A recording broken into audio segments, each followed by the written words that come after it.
Hi everybody, Dori here from D Squared. It's the holidays, and I don't know about you, but the holidays makes me think about travel. And of course, not this year, but in previous years, my husband and I have used it as an opportunity to take some trips around the world.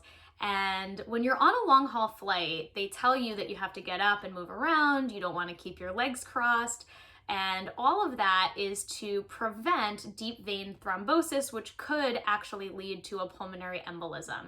And so in this episode, we're going to explain what is a PE, a little bit about how you could maybe prevent it, and quick shout out to my intern from Lehigh University, Lauren, who helped me put this content together.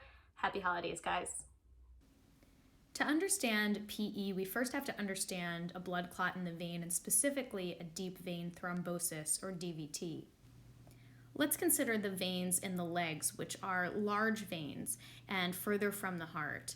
These veins, like other veins in the body, have venous valves which allow the blood to flow in one direction, but unlike the arterial system, that blood flow is passive, and so you can end up having a buildup of blood or a backup of blood in the veins, and over time that can create a buildup of platelets either around the valve or against the wall of the vein, and this would be a clot.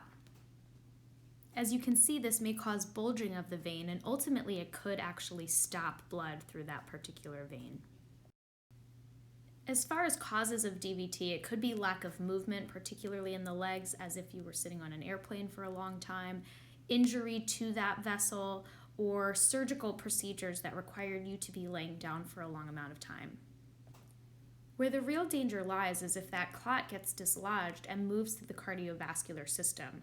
It would first enter through the inferior vena cava, the right side of the heart, and from there it would pass through the tricuspid valve into the right ventricle, out through the pulmonary valve to the pulmonary artery, and ultimately the pulmonary artery system in the lungs.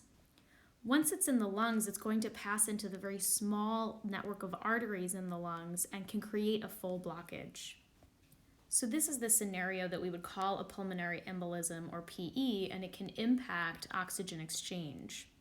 So the symptoms of a PE include shortness of breath, chest pain, coughing or vomiting, irregular heart rhythm, so somewhat similar to other conditions like heart attack.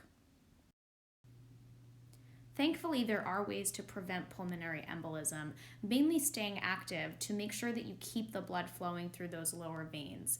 Staying hydrated can make sure that your blood stays thinner so that you're less likely to form a clot. Not smoking and making other good lifestyle choices.